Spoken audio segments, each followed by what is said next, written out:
Charities. I'm the Director for Advocacy Community Engagement. Want to welcome all of you to our amazing monthly conversation around race equity, sponsored by the Advocacy Community Engagement Division of Catholic Charities. So with that, I want to welcome Ms. Jeannie Butler, our director and producer of this effort. And Ms. Jeannie. Thank you, Father John. And again, I welcome all of our visitors, those that are online with us, and of course our panel, the distinguished members of the community of San Jose. We begin our program with the national anthem, the Black national anthem. Riley, thank you.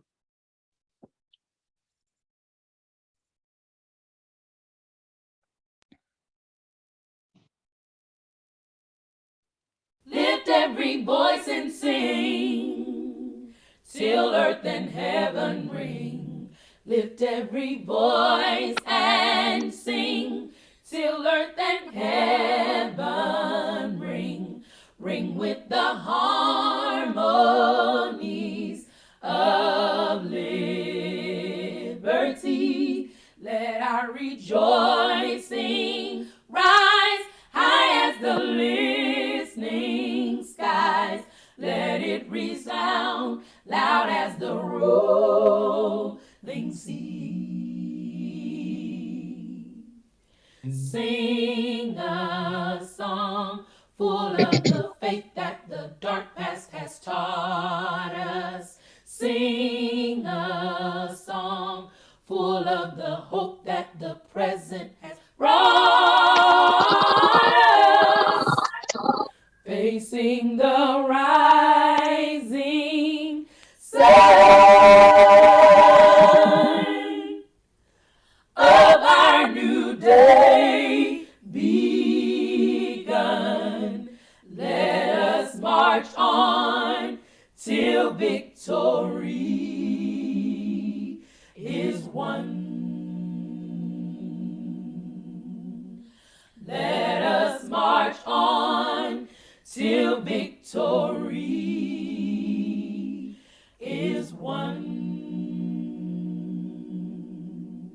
Yes. Yeah. Come on. Woo. Thank you, Riley. Election 22, the fate of democracy is on the ballot. With the Capitol riots, hate crimes, mass shootings, this is a very important election. Our vote is more valuable this year than at any time prior to signing of the Civil Rights Bill. Integrity, democracy, morality, respect are all under attack. Today, we are here to discuss what's at stake for Black and Brown communities. We have with us a panel from our distinguished members of San Jose community, Reverend Jethro Moore, Ms. Carmen, Jamal Williams, and Reverend Ray Montgomery. So we welcome lady and gentlemen persons to, first of all, tell us about yourselves.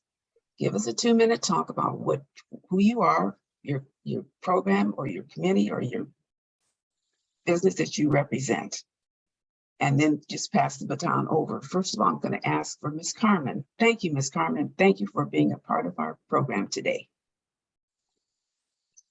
Thank you guys for having me. So, as you mentioned, my name is Carmen Brammer. I am a political strategist and community advocate here in Santa Clara County.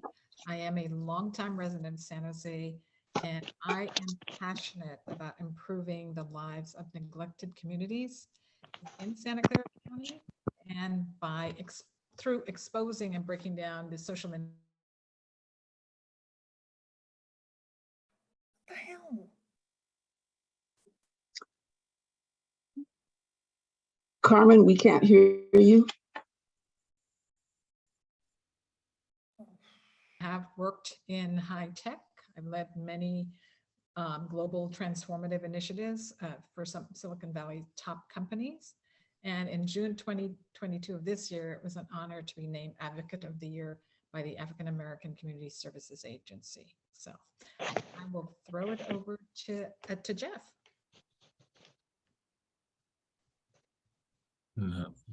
Okay, so I'm starting to me. Hello, everyone. It's good to be seen. Reverend Moore, San Jose resident, currently working on special projects on project Proposition 47 here in Vallejo in the neighborhood called The Crest, as we do what we can do up here to bring down gun violence in the community, wraparound services. And so it's been very fun getting to know this part of the Bay, working with some distinguished people here and trying to change the climate and the culture. So that's pretty much it. Ray? Hey, everybody. Thank you, Mrs. Butler and Catholic Charities and Father John, everyone. Reverend Ray, I'm the executive director with PACT, which is People Acting in Community Together. I've been a resident since 1989. I've known Mrs. Butler all of those years, so I'm grateful for the opportunity. PACT is a faith-based organization that focuses on training leaders who don't have the tools to engage in the civic arena, that is, to engage with people who have power to make decisions about them, for them, without them. So through faith-based communities, spiritually minded people, or people who could care less about spirituality but care about justice, we create a pathway for formation to engage politically, creating policies, the creation of measures, the establishment of moral budgets, and programs that can be facilitated in various areas of the South Bay in order to serve as a stopgap until we can get to a solution through policies and budgets that can provide equity and justice for all that live in the South Bay. And I'll pass it on to my friend Jamal. Appreciate that. What's up, everyone? Jamal Williams. I work at San Jose State as a director of advocacy for racial justice, which just means that my role seeks to connect the university to communities of color externally and really help build out our role, the role that we play in having an impact on our local communities of color. And I co-chair the Black Leadership Kitchen Cabinet. It's a coalition organization of Black orgs and Black community members seeking to support our community in whatever way possible. Thank you. Thank you. Thank you all. Now, I don't think we have a specific form and how we're going to run this program today. However, if you would like to let us know some issues that you feel that are important for us, that would be important for the Black and Brown communities, would each of you panel members state that, and then we'll go and ask for input from our audience. Ms. Carmen?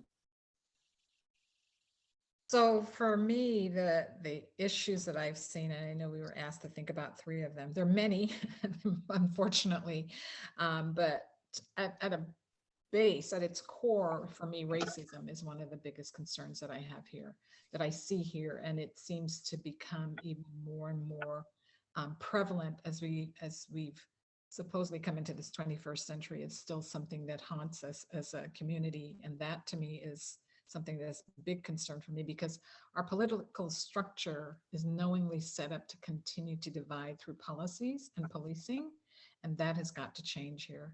The other thing is the social inequities. We have in our community, in the African ancestry community, we are high incarceration rate, but yet we're a low population of people. You know, at any point in time, we're either 2.6 or 3%. And we're also unhoused. We're one of the highest number of the unhoused folks. And then the other item for me is just the lack of investment in our community. Funds are not being dedicated to our community at a level that enables us to create generational wealth, home ownership, acquire and develop small businesses, establishing nonprofits, and funded community-based organizations. So those are the things right now that I see from my perspective of where I think we really need this whole system that we have here to start looking at, and we have to start pushing on them.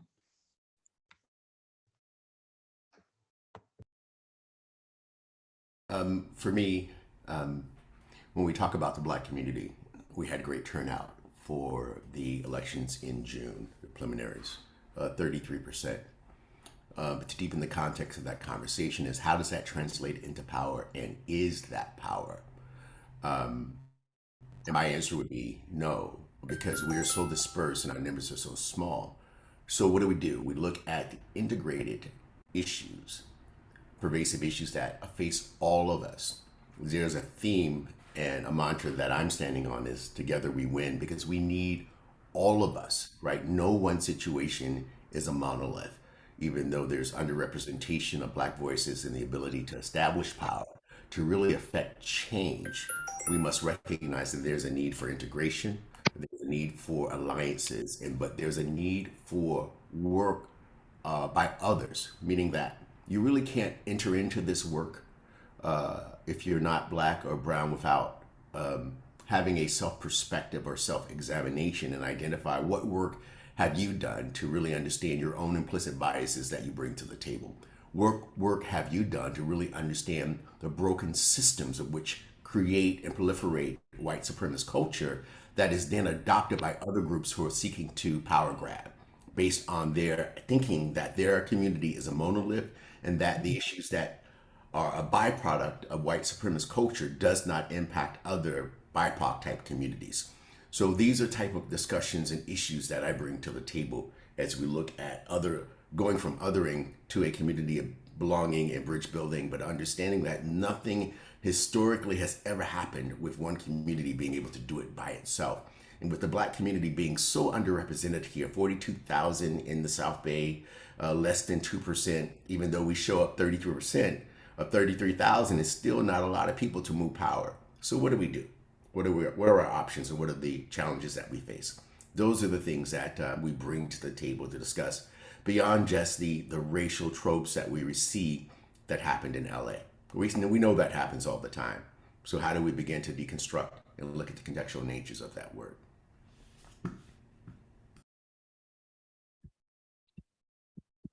Jamal?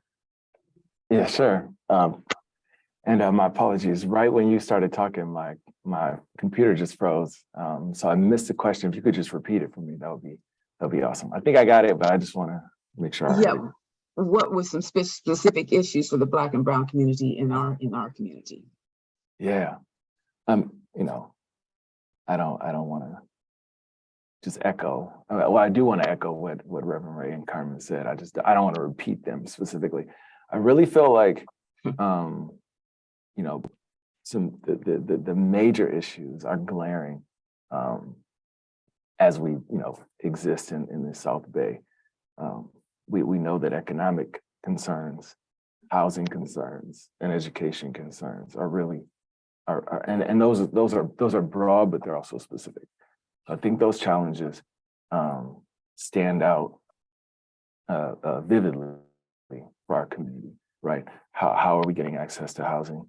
How are we creating economic viability for Black residents and Black families to exist in this space? One of the questions I like to ask is tell me where to go where I can find a concentration of Black people, and nobody has an answer.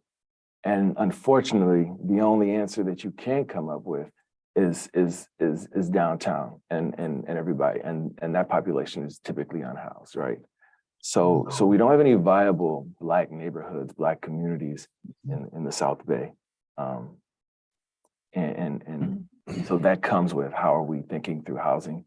How are we thinking about creating economic viability and options for housing and creating community for us as Black people? And that again comes along with our education, right? We know that the outcomes for Black kids in schools out here are some of the lowest outcomes academically. So how are our public schools and private schools, but how are our schools really educating our Black kids? So housing, economic viability, and education. And lastly, I would offer, I think, just public safety and policing. I mean, we haven't seen much change from our local police departments in terms of how they operate, in terms of how they think about their roles, how they think about what community and public safety really is, we haven't seen much change since 2020. And I don't really think that issue has been addressed significantly since everything that took place 2 years ago.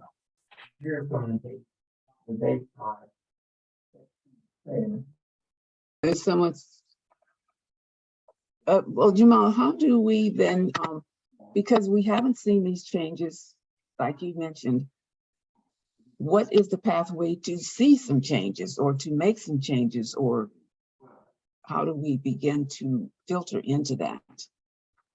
Yeah, I mean, Ray talked about, Reverend Ray talked about building power and using our voice through voting and through coalition. But there's voting, and there's consistently keeping our foot on the gas and really coming together through coalition. I think we're seeing a lot of work happening. We've seen a lot take place in the last few years, but really throughout. But we can look at examples of what some of our other friends are doing, like what Somos and the CICE Puede Collective is doing in the Mayfair neighborhood, and how they're really galvanizing residents, building power to lay claim to their space, to their neighborhood, and really empowering the residents there to take ownership. The downside is we have to, somebody's not on mute, and it's kind of distracting me. Appreciate that. We have to think about how we create our own power and coalition without having a neighborhood hub that we can go to. And that right there is the challenge. So just continually finding ways and strategies to really build out and empower Black residents and build support from other allies is important. Well, Thank I just want to add on for myself, being a long-time resident, what's been the biggest difference is maybe we've been regulated out of the society as a whole. Coming up around here, we had clubs at one time, 4 or 5 nightclubs. We had 6 or 7 restaurants. We had softball teams. We came together as a community and participated with each other as a community. And now there's more silo communities than there are general communities. Our churches were vibrant. All of our churches were growing. Our churches used to work with each other more than they do. We used to go visit from church to church, and I don't see us doing that anymore. So when I say that sense of community, we never had large numbers. But you could go to William Street Park on a Sunday. You could go up about Pleasant High School, and there'd be 6 or 7 baseball teams playing. You know, so it's something in the camaraderie of the community that as Black people, partly we have to take back control. And now instead of, sometimes it feels to me as though we have done more assimilation with others than we do with ourselves. You know, and so I just think that more of because it's a running joke in the community now that the largest Black church in our community is pastored by a white pastor. So these are things that we don't talk about in the open, but we talk about in closed chambers. So it's how do we get back to the simplicities of our communities? We still have great barbershops around town that can be used as viable sources to communicate with. But I just remember the Sundays at Mount Pleasant High School going out there playing softball all day long. And then after that, we'd go to the various clubs around the community. And we were able to talk and communicate with each other. And those who were in position to hire us, hired us, and we kept each other employed. And I don't see as much of that happening now in our community as individuals.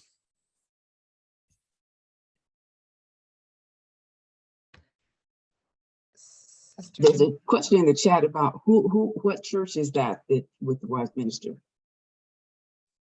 Or do you not want to say? You're muted. Ray, no, tell him, Ray. Not my fight. I'm staying out of that. Yeah, everybody Okay. stays out of it. Good. It's out used to be Jubilee out there off of 237. Now most of our members go out to that church, or we don't come to the local church and support our local churches so much. And maybe it's falling away from the church. I don't know. It could be that too. But our churches used to be the hub of our community. Yeah, Let me say as well that I do recall that hasn't been that long ago when, yes, there was those Sunday night musicals. One Sunday that's over, 1 month it's at one church, and the next month it's over at another church. Our church communities worked with each other. And I hear what Reverend Moore is saying, that we tend to be basically operating in silos now. Well, of course, I'm not a member of any of the churches anymore, but those were really some good times. So you knew everybody over at such and such a church, you knew the other people over at other church. And there were many, many clubs and organizations that Saturday nights we were just doing it. But of course, I'm not like young people anymore, so I'm not sure what the young people are doing. But it just seems to me that it's just like this kind of disconnect. And how do we I know we can't go back to doing what we did before, but is there a solution that we can work together, or how do we work together to have that sense of community, that community organization? I mean community, but with all of us. You know, I like to take I'm an optimist by trade, except when it comes to my kids listening to me, they never do. So it's a very pessimistic situation. I'm just joking. I love my family. I really do. My wife and I try to frequent church every Sunday, and when we first moved out here 8 years ago, we went to church just basically because we wanted what we wanted. And now that we've been in community for years here, we go to church to be with community and to be around community. And I think that, when I go to Emmanuel, I see a ton of Black people. I see a lot of us. The pews are filled on Sundays, and I've been to Bible Way as well, and there's just a good amount of us. And then when we show up at Juneteenth, we see a whole bunch of us. So we show up at the block party and the work that the African American Community Service Agency is doing, and we're out here, and we do spend time together. We just lack the kind of a hub where we can continuously meet and continuously talk about these issues, right? Like we know that our churches play a specific role, and I do think though that as the landscape is changing, I do think that even they will see their role as different. Roles play a role in leading social justice and racial justice work, and leading against the fight against anti-Blackness, because we are there. We are there on Sundays and throughout the week, and we are at events. And so how can we utilize those spaces? How can we utilize those times like a Juneteenth to really hone in on building that collective power that Reverend Ray talked about? I don't think we've gotten there yet, but I do see us. I don't want to be as a pessimist and say that we're not around, because I think we are. Thank you. Would any of you be willing to address political implications of people belonging to Jubilee for the Black community? I'll step into those murky waters. Go, Reverend Ray. I have no problem. The challenges that I see with large mega-type churches that have huge Black populations, and is that these programs are really centered on not addressing the integrated issues that we face in our community, right? And it's not just them, but it would be difficult for most non-Black clergy to speak about white supremacist culture in that space, and the byproducts of white supremacist culture. You'll find that those situations are not concerned about the human condition.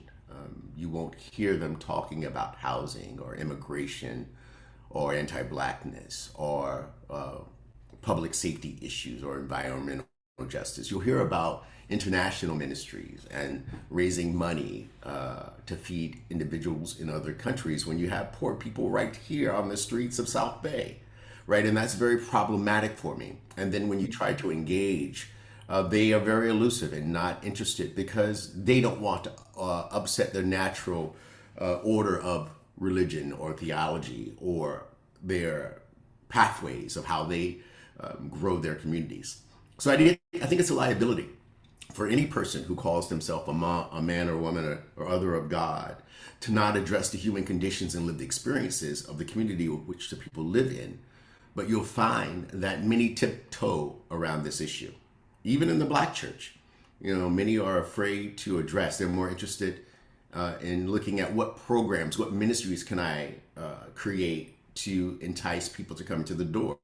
Well, how about looking at their lived experiences and their ability to pay damn rent or stay out of the street and get a job and not be othered, right? Or harassed by police? How about creating those interests? And I'll guarantee you that people will find their way back to those communities of faith because you are concerned about what they are experiencing in their everyday life, right? Even as a 55-year-old Black man and as an adult who I believe I can defend myself in any situation, I walk around my neighborhood just being cautious of how I interact and confront people who don't look like me, right, Carmen? When we walk out the door, I have to be concerned every day. So imagine a church like Jubilee talking to the issues that their BIPOC community confronts. It's not a popular thing for them. And it's nothing that I feel that they're going to do because I haven't seen it change in my last 3 years, particularly as Edie trying to reach out to as many prophetic leaders in the community as possible. Well, Since you mentioned my name, Reverend Ray, I'll jump in. So I actually used to belong to Jubilee, and I stepped away for the same reasons that you spelled out there. They were not really addressing issues that were impacting just this community as a whole, not just the Black community. And it felt like if I disagreed, there was something wrong with me, that I shouldn't disagree, and I couldn't disagree because then I'm not, one of God's children's per se. And that was something I really could not buy into anymore. And it was really, I got to a point where, again, it was all about how do we fund, how, who do I know? These are the people that I just name dropping and things like that. And I'm like, that's not what I came here for. I came here for, to be in community, and I just stopped having that feeling and I had to step away. And I think that's part of the challenge. I, at this point in time, don't belong to a specific religion. I spiritually practice, but I think that's part of the challenge that we have today too within our community, especially with younger folks. Our existing structure of religious practice is not appealing. It doesn't relate to their lived experiences. And we have to understand, young folks today are going through some stuff that many of us have never, ever experienced. They've had COVID, they've had isolation. I mean, it's just one thing after another, after another, after another.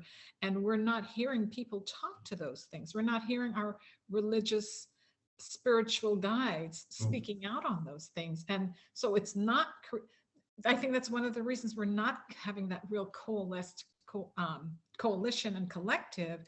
And that makes it difficult when you don't have, to what Brother Jamal was saying earlier, have that hub and feel welcomed in that hub, even if you don't fit, and that you don't have to fit, that you just come in and you be, and you can just, for once, instead of having to put on this face and put on this facade to communicate with the rest of the world, I can just be me in a space without having to worry about it. And I think that's what's missing right now. I feel it myself personally. So I can only imagine being a young person and having to live in this society right now, how difficult it must be for them. well, just to chime in with, when you were probably there was back under Dick Burnell, and Dick Burnell is no longer there, motorcycle riding Dick Burnell. So he's no longer there. And he also had a relationship with our church where they used to come, he'd come sometime to switch out pastorage, even though still they would not in the paper against us. But let's just look at the reality, as was briefly mentioned, the words that were spoken by the council members in Los Angeles. You have yet to hear anyone in Santa Clara County, the Democratic Party in Santa Clara County, anybody draw a resolution to condemn what was said from this point of view as a Democrat. You've heard very little people speak out. All these DEI groups we have within the county within that, they have not condemned what happened in Los Angeles as a whole from coming from California, and we know this exists. And there's a book that I really would like people just need to check out. I think. Let me see if I can find it by Hernandez. She has a book called Racial Innocence: Unmasking Latino Anti-Black Biases and the Struggle of Equality. And it's an excellent book that we all should be taking a look at and try to understand the problems within the Latino community and why these feelings are that way. And you get to understand those that came over in the 70s thought they were white or became white. And so, and the Latino X whole experience. So until this county stands up and actually supervises, or even the city of San Jose condemns, and the Democratic parties or groups here condemns what was said and done in Los Angeles, we're just going along with it. And that's the community that we really live in. Thank you, Reverend Moore. I certainly appreciate those comments. And I know that we wanted to discuss much more about what happened with the LA City Council. There's also a question in the chat before we move on to that. What suggestions do we have to support Black elected officials in our area? Can anyone jump in on that? And then we'll move back to the LA thing. So I'll go ahead and jump on in. First, we need candidates. We have not really had folks who are stepping forward. I think that that's the big thing. And part of it is if you can't relate to a system and you've just experienced injustice in a system, it's really hard it's difficult and rather discouraging to want to get involved in the system. Why would I want to go into it's I've been abused by something. Why would I want to go into it to get even more abused? So I think that that's how I see it. Folks can chime in with their thoughts, but I really do feel that part of it is helping folks understand the value and how much we can affect change, as long as we go in and we don't assimilate. So that's what I'm a big caveat. We cannot go in and practice and do the same that has been done. We have to go in and disrupt. We have to go in and change. We have to go in and challenge, because otherwise we're not going to make any significant increases in this society if we just go in to just be a placeholder. That's nothing. That's a nothing thing. But we have to start. It's important that folks realize the value of being in those systems, the value of being involved in our political system. And I'm an immigrant, so as someone who's come and watched this system and see what's happening, it just, at times it hurts me that people don't understand that it's critical that we remain engaged and really challenge people and hold them accountable for delivering to us. Because if you don't ask, they're not going to give. That's at the end of the day. And if you continue to let them get by with just giving you crumbs, they're going to give you crumbs. So we have to start demanding, demanding and truly demanding it, truly demanding.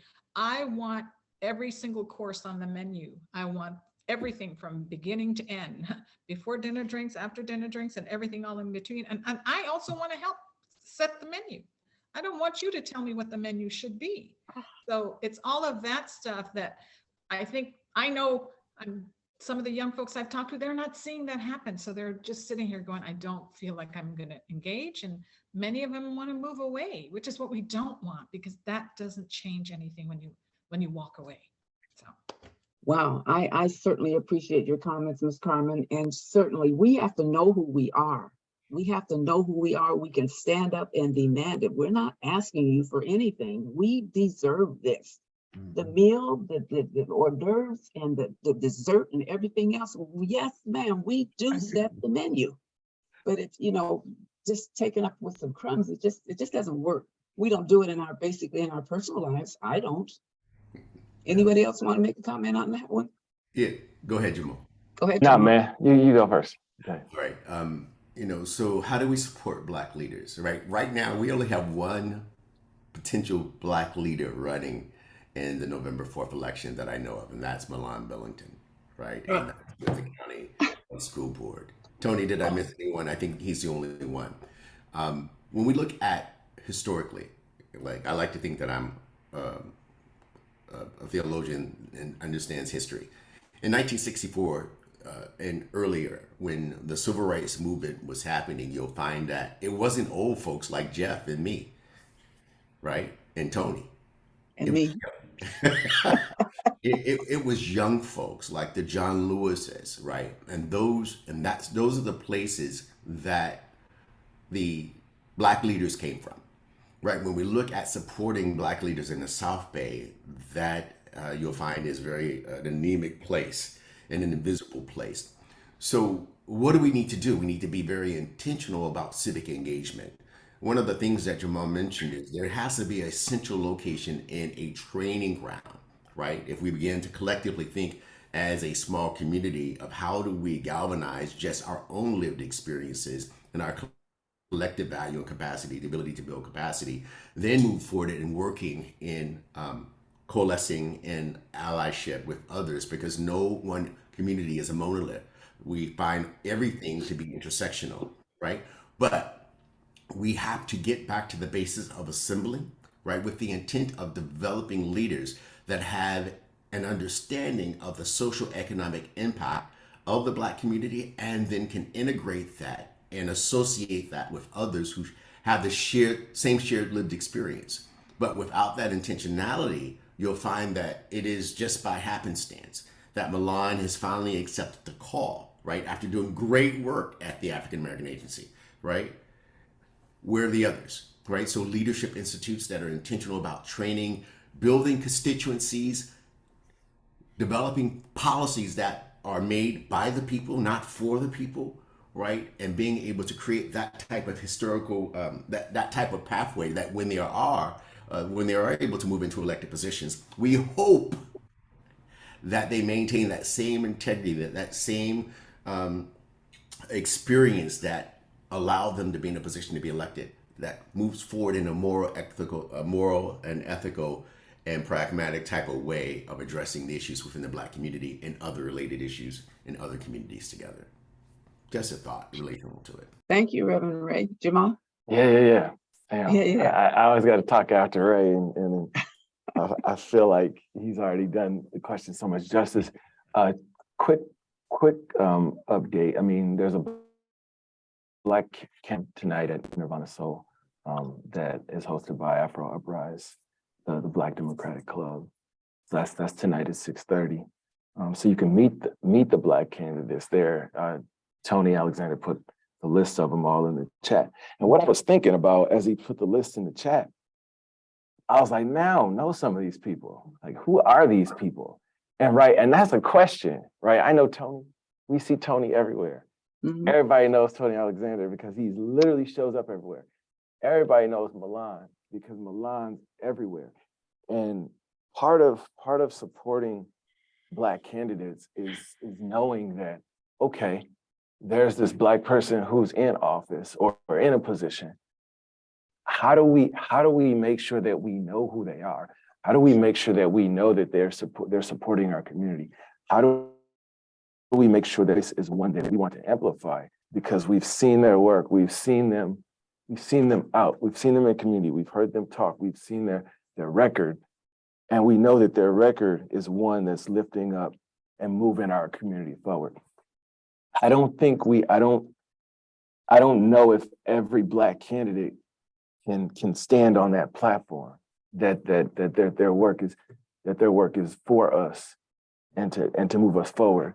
And they're out, they're around, they're showing up, they're part of the work. It's a tough calling, right? Because we not only are, I'm not only asking and saying that, like, as a Black person who has desire to run for office, that you're showing up to stuff, you're vocal, people know you and can see you. Like, that's a lot. Not everybody always has to do that. You got to be, if you're running for a county position, you got to be all over the county. If you're running for a district position, you got to be all over the district. It is a lot to put on us. And at the same time, we're disjointed. And it's just part of the responsibility of saying, if you're trying to represent a community that we need a lot at this point, then we have to have expectations. And we have to know that our candidate's voice and desire will align with what progress looks like for us as Black people, not with what has been the status quo. So I think there's an extra level of responsibility that we need from our candidates. And I think in doing so, we will definitely come to the plate ready to support, ready to amplify, and ready to really speak up and say, this is who we need. I don't know if everybody who's running for a position sees that as their responsibility to do. I just want to add, you talked about age. California is one of the few places where you throw age up as an obstacle to doing anything. Being a sharecropper, coming from a sharecropper family, you never put two old mules out in the field together to get the work done. You put an old mule and a young mule together so they can know how to do the work and go down the field together to get the job done. Or you never take a short candle and a long candle and use one or the other. You use the long candle to light the short candle to keep the flame bright. And that's what we miss here. I think it's a California phenomenon where we are always separating young from old. Whereas when going back into Atlanta and watching how the youth work with the elders, or how the youth are more respectful to the elders, and they don't ever lose that, they'll never lose that grip. And that's how they have grips in pockets, and they've been able to build and sustain their communities. In California, if you look around Santa Clara County, we don't keep many old people around here. Old people are gone, and the old people are the ones most of the time that have the financial stability to do what needs to be done. And a lot of these things. Now, when it comes to people just voting for somebody or supporting a candidate that, as Jamal was I believe was leading to, because they're Black, it's something I do not believe in. If you're Black and I haven't seen you Black, no time around Black, now you want to run for an office and claim to be Black, I'm less likely to support you because I haven't seen you Black before you decided to run. And so then you become questioned about your Blackness or your efficiency to support this community in the long run, because we know historically they will put people in there, Herschel Walker, because he's Black, to make him run, to get people to vote for him because he's Black. We cannot be as simple as that to support somebody for they're Black. Mm-hmm. Or we look at the history of Clarence Thomas. Clarence Thomas started out as a Black radical, and look at what other extreme he has moved to.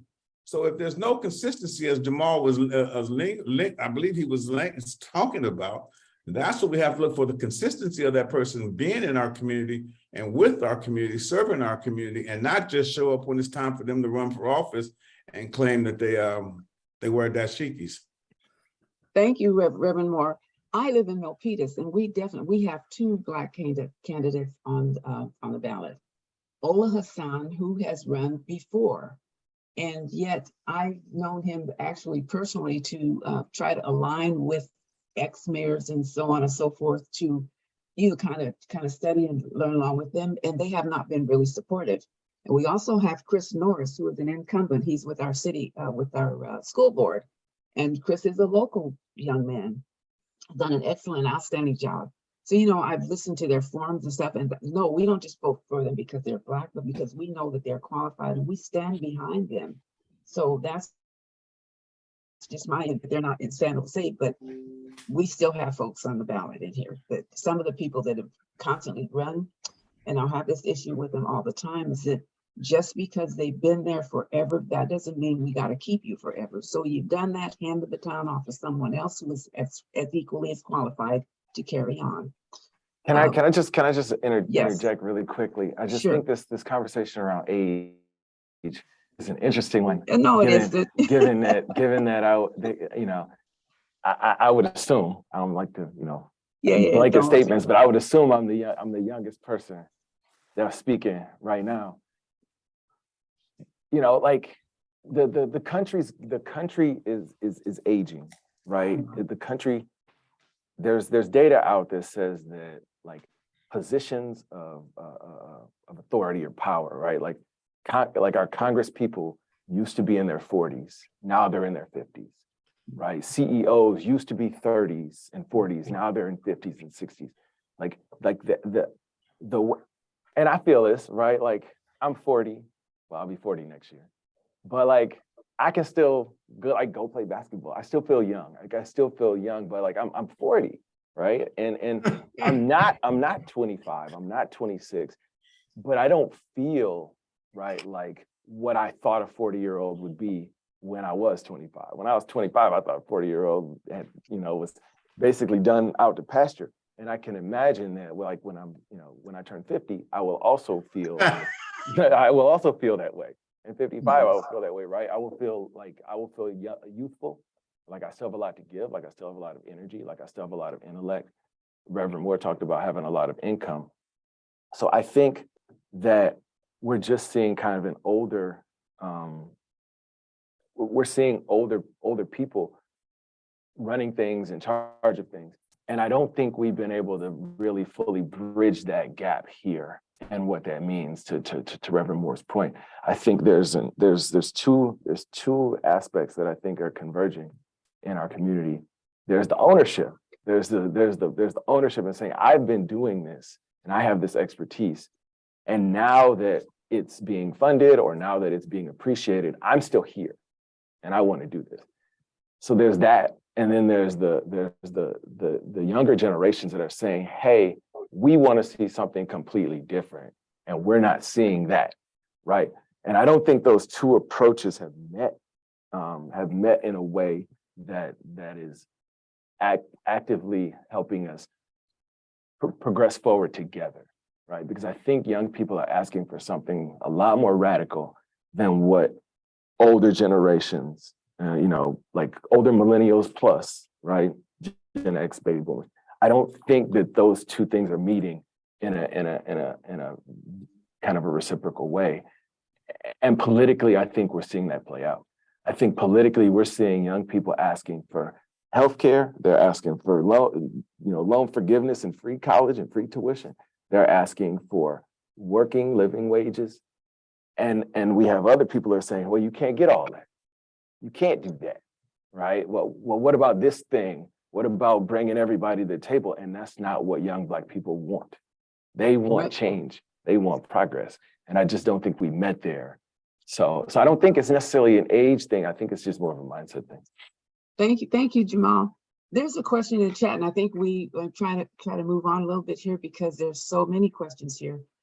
Someone says, just as a reminder, the Chamber of Commerce a few years ago had a horrific episode of race baiting.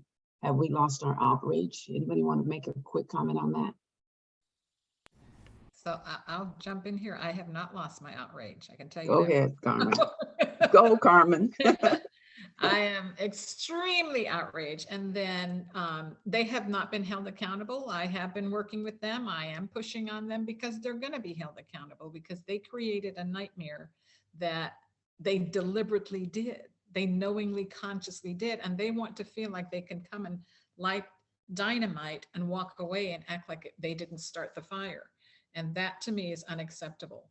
And they need to start stepping up more, and they will be stepping up more. I'm definitely, they are one of those organizations that I know, and like I said, I've been talking to, that they have to come and they have to fix this damage we have done. And they are not going to be allowed to be walking away scot-free like they continue. They seem to get like a pass for the stuff that they do, and that's just unacceptable. And part of it is on us too in the community. We have to hold them accountable. We have to stand up to them and say, hey, no, you went too, you've more than gone too far. Thank you, Carmen. Well, I will say I did not lose my outrage. I'm still outraged at them. I went at them, and matter of fact, the person I had recommended they take, some of the younger people in this community didn't accept it. I said that we should have gotten Joel Wyrick in there at that time. And I was pushing for Joel to get leadership. And if you guys do not know, Joel has went on and bought the golf course that Tony hangs out at most of the time. So Joel was one of the few multi-millionaire Black young people in this valley that could have ran that and could have turned that whole company around. But like I said, it wasn't supported across the board for some reason. Thank you, Reverend Jethro. I disagree. Can I push back just a second? Just a quick second. Strategies.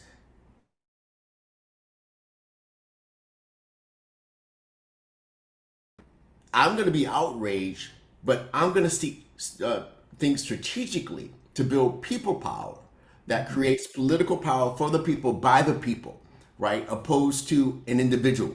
Because I never find, be it a Republican or a Democrat or a moderate, where we're always on the same page ideologically, right? So I'd rather operate from no permanent enemies, no permanent allies, only permanent interests. And it's very rare that the interests of those who have power, because the person that you just spoke of has been a benefactor of white supremacist culture in order to develop his wealth. So there's a certain mentality that goes along with individuals. I don't care who they are. If you've accumulated wealth in a certain way, you're complicit to this culture, right? But those who are closest to the pain, those who are actually experiencing the social economic impacts of those who are wealthy, because that wealth has come off the backs of someone. So I'd rather focus on strategies. I'm sorry, Sister Janelle. Yeah, no, thank you. All points well taken and well said. Thank you. I have another question in the chat. It says, is there an effort to develop an integral strategic plan for potential elected officials from HBCUs and churches, schools, and business and labor? Who wants to jump in on that very quickly? I mean, one of the things that we're trying to do with the BLKC in the upcoming, after this election is to really build out a strategy for, with organizations such as the ones represented here, PACT and NAACP and agency, and all kinds of Black people. But we really want to work on this Black voter collective and to think about our empowerment, engagement, and outreach and education strategy to, what they're doing. Reverend Moore talked about Atlanta and what they decided to do after 2016. Is special, and they're just continuing to mobilize all kinds of community, and that's some work that I really want us to focus on in the next 2 years, so that by 2024 we can see the fruits of our labor and know that we've really educated and galvanized our community in a way that hasn't happened before. But that's going to take effort. It's going to take a lot of people and a lot of energy. But that's something that we want to focus on, the BLKC. Thank you, Jamal. Any other comments? I don't see any more interesting stuff in the chat here. Let me see. Okay, what someone was asking, was there a common and intergenerational gathering space in which the issues of building power and representation can be planned together? Like I said, it used to be the HBCUs, and sometimes there could be alumni groups and that sort of programs. So for me, I don't belong to many of the organizations. How would I know about whether these things are going on? This is first I heard about the forum tonight with Tony Alexander and all the rest of the folks that are running for or candidates for office. How do we know about those things? I mean, the agency has a newsletter, an email newsletter, and the Black Leadership Kitchen Cabinet has an email newsletter. So if you get on the mailing list. If you go on our website, and you get on our mailing list, you'll get all our updates. We all get a ton of information about stuff that's happening. We try to get it out. I don't know everybody's name, who's on there, who isn't, but if you just go to our website, you can sign up to get on our mailing list. And that would be my approach. What I would offer is just an easy strategy. And I think our issues are, I was just gonna say, I think our issues are local. As much as, we think about the HBCUs. Okay, I see a couple of members in our audience that have been panel members, have been parts of our presenters. Reverend Steve, can you want to give us a shout out or give us a quick 1 minute something, please? You're muted. You're muted, no? Okay, how about Mr. Alexander? Tony, let's hear from you. You're muted. I see Steve. Steve just unmuted. Go ahead. I'm Okay. yielding to seniority. Okay, we keep doing this age thing, don't we? Wow, wow, the age thing. I've got on my bicycle gear. I just biked 25 miles this morning. So Jamal, you talk about being 40 and thinking about your ideas of older folks. I'm 67, brother, and can still be active. No, I've enjoyed the conversation. I'm sorry I got in late. I had trouble getting onto the link. So many good points made. And I just will say we may have different perspectives on different things, but what brings us together? What commonalities do we have, and what commonalities must we press for? Anybody who knows me well knows that I embrace Apostle Paul's contention in Philippians that we must press on. We can't give up the battle. We can't give up the fight. We can't bow down and say, I'm out of the race. Whether I'm 27, 67, 87, I must keep my foot to the pedal and move towards justice and fight for justice and fight for, as Jesus calls it, the least of these. And I'll end as a minister with a scriptural passage from Micah 6:8. God says rhetorically, what does the Lord require of you? But to press for justice, to love mercy, and to walk humbly with our God. So that's more than a minute, so I will shut down. Thank you. Tony, you want a quick word here? Yeah, I'll do real quick. I just love that when people come out and support, when they go out there and continue to be active. If you do not ask us, you will not receive it. And so what I always try to tell people is that ask the questions, do it, even if it's crazy. And I support crazy stuff, and I'm going to continue to support crazy stuff. And that's what we have to do. And I will always support young people, okay? And sometimes they got some stuff that are nuts. But let me tell you something. Us old folks, we're just as bad. So support young people, support our ideas, and just have a good time doing it, because I love our community, and that's what we're going to go out there and do, and make sure that we support it. Thank you. Thank you all.